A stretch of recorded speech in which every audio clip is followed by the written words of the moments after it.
It's a new day, motherfucker. 10, 9, 8, 7, 6, 5, 4, 3, 2, 1. Happy New Year! That was lame. Alright, hey, what's up guys? Leon Trotsky here bringing you another Battlefield Bad Company 2 video.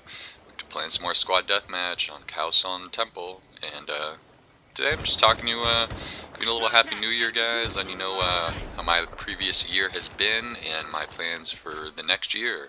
And before I get into too much about it and how time is relative and it's all based on, you know, the one perceiving time is the only one who really understands the time at that point.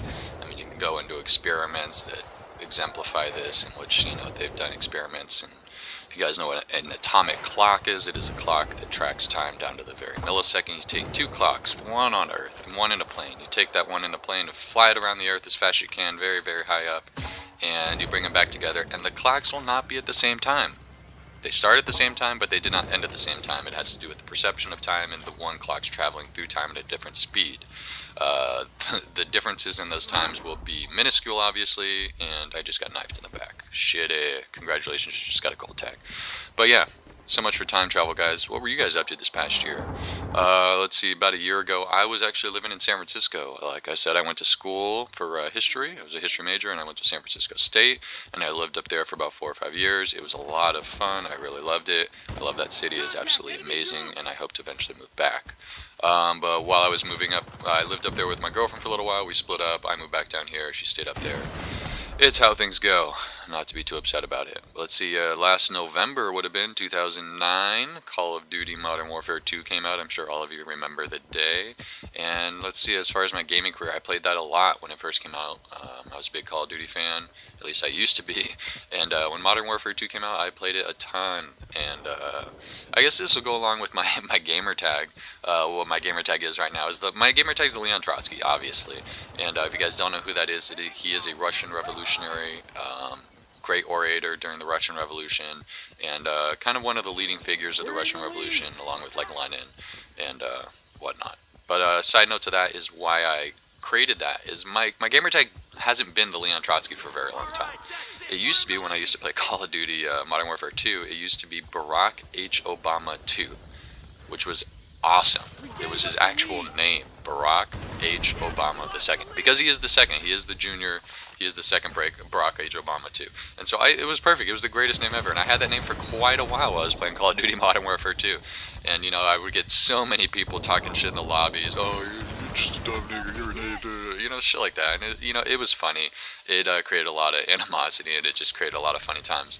But eventually one day, you know, signed into Xbox Live, and sure enough, I get some message saying, your Xbox Live gamertag is not allowed on the Xbox Live anymore. You have to change it. So you get a free change. And I was like, what the fuck? WTF? That's just not fair. That was just not fair that I had this dope-ass gamertag, and for some reason, they made me change it. And so, as the story goes, I changed it to Leon Trotsky because I'm a history guy, Russian revolutionary fan, revolutionary ideals in myself, and so it was, so the story goes, right? Let's see, so played a lot of Modern Warfare 2 back in the day, and that's when I started kind of watching YouTube videos. That's where I started watching, you know, Hutch, C-Nanners, all those guys. Started picking up on some of the machinima stuff. And when I was playing Modern Warfare 2, I didn't really get, you know, I was good at the game. It wasn't that I was bad, but I didn't really get that urge to record my gameplay. I didn't feel that I was that amazing at the game. I had some good clips and stuff like that, but nothing too cool. They didn't have the awesome theater mode, so everybody could be a YouTube star now, right? Oh, how that ruined the HTTP VR community. But yeah, so eventually, I forget when it actually came out, but Battlefield Bad Company 2 came out, and I think I had played the beta, and I had been watching some YouTube videos of it, and I was like, man, this game looks pretty freaking cool. Although I was a little skeptical because I had not played a previous Battlefield game. I was like, you know, this could be pretty cool. It looks like there's a lot going on, but I figured I'd try it out, and I picked it up, and I fell in love. I realized that this is what first-person shooters should be. This game defines online warfare. This is where the generation of gaming should be going. You know, the next generation, this is the direction. Is large, open battlefields, open maps with destructible environments, and pretty much the same physics and everything else as Call of Duty, but just better. So, you know, then I spent the rest of my time being a fucking beast at this game, and I reached level 50 pretty quick.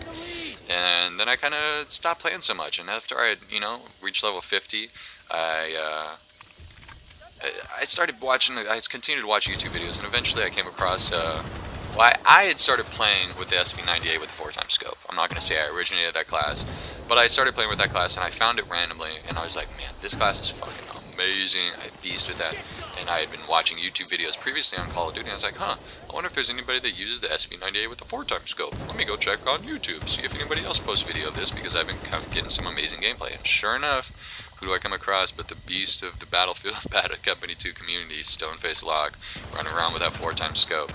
And after watching some of his videos, being subscribed to him for a little bit, and, just seeing how he did it, I realized that, I kind of wanted to do this video recording and record some of my gameplay and put it up on YouTube, because I think that I could do some good commentaries. I think there's a lot of interesting stuff that I like to talk about, and as well as I fucking beasting with the SV98 with a 4x scope. And so, it just started from there.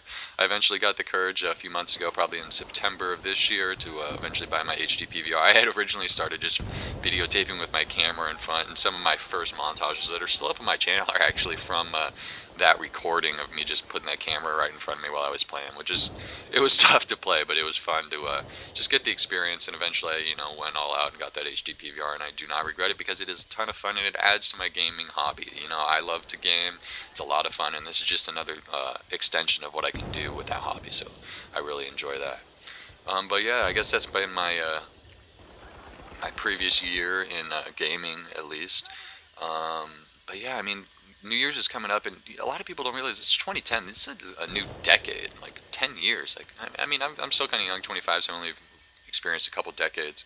But 2000 to 2010, man, that was, so much has changed in this past 10 years. And, I mean, you could look at a lot of different stuff in technology and science and this and that. But I think the biggest impacts in the changes that have occurred over the past 10 years that are going to continue to affect us into the next decade and the next millennium in the future is primarily two different things, and I think they somewhat go hand in hand. First, obviously, is technology and the emergence of the internet in our everyday lives, and our use of cell phones and stuff like that really just makes our life easier, and it allows us to communicate and share ideas, and just the entire world is at our fingertips now. And it's a weird situation, which no people in our history have ever been accustomed to, having that much information and that much knowledge readily available at the search at a moment's notice, and you can get results on things that are happening live daily. Like, it's amazing, and it's largely going to change the way we interact as human beings and interact socially and culturally. I think there's going to be a lot of changes in the way the world works. Along those lines, that kind of go hand in hand is, I think, that something that people, especially in America, are overlooking, but the 9/11. It was sad, and it was a horrible event that happened, but the aftermath of 9/11 and the resulting laws and just kind of cultural practices that have been set in place, and cultural beliefs that have been accustomed to post 9/11 America is scary, to say the least, because I think that some of the laws that were passed after 9/11, primarily the Patriot Act, are going to have wide-ranging consequences for the American public in years to come, and people at this time aren't quite aware of the freedoms that have been given up due to the terrorist attack of 9/11 and due to the government's response to that. But over time, in cases of emergencies, I think people will begin to realize that, that the government's playing this game behind our backs, trying to gain all the power they can and take all the power away from us that we may have in the event of some social upheaval, because I think there's some changes that are going to happen in the next decade to 50 years, and I think people are going to start getting a little upset. And so the government sees that these changes may eventually happen, and they're taking all necessary precautions to allow them the best fighting chance to hold down any sort of uprising that may occur in the American public. And I mean, you can take little examples of this. I don't know if you guys have seen any, look at all the examples of police brutality and police, the misgoings of the police enforcement agencies lately, police killing, stuff like that, people getting shot with, water hose water hose handles in their hand, down in Long Beach. That happened. Some guy just got blasted with no warning from the cops. They didn't announce their presence or anything. They just shot this guy because he was drunk, sitting on his porch with a hose handle in his hand that they thought was a gun. Pretty shitty, right? But there's a lot of different instances that things are just going to go awry, and the government has a lot of power to kind of do whatever they want. They have the power to move people. They have the power to take away all your freedoms. Freaking the president now has a switch in his office that could shut off the internet to the entire United States of America. Cut communications from everybody. You're not going to be able to call anybody, not going to be able to look on your Twitter, not being able to go on fucking YouTube, upload videos, not going to be able to do anything. Could you imagine what would happen to the American public if they lost that, capability after been giving this much freedom? And it's a scary thought.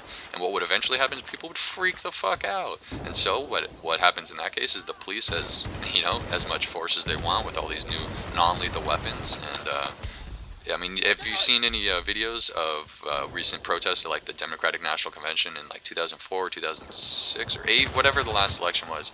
The police force during those elections was scary, to say the least. And what they were allowed to do, just arrest anybody without probable cause, just to disperse the crowd. That was their reasoning and justification. And it was a scary one, because watching people that really weren't doing anything illegal, they were just there with a camera, and they were just getting rounded up, thrown on the floor, beat to shit, and fucking arrested right there.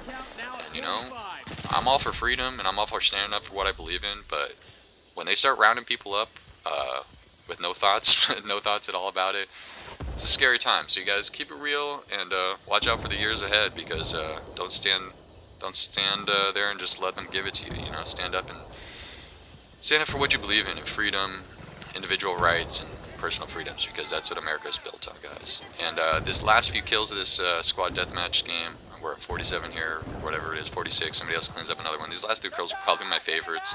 I get this guy, knife him in the back, because, it feels good to steal gold tags. And I run through here, see somebody trying to run away from me. And this last kill, I swear, all I heard was a grenade, or a couple shots in that direction. I need one more kill. Let's see if anybody's down there with a grenade. Anybody? Wesley? Wesley, you down there? Snipes. Oh, for the win. Wesley, tell your buddy I said hi. Russian Badger, it's all for you. Keeping it real, guys. I hope you enjoyed this video. Final score wasn't amazing. I had a few more deaths, 20 and 10, but that last kill was priceless. I hope you guys have a happy new year. Keeping it real, playing some Battlefield. Leon Trotsky over now. Got plenty more squad deathmatch rants to come. More full gameplays, more montages. Thanks for the 100 subs, guys. You know how we do. Keep it real, guys. Over and out. Well, that's the truth. You have to be honest with your own self, because you lay down some time and think. And that's too much for you.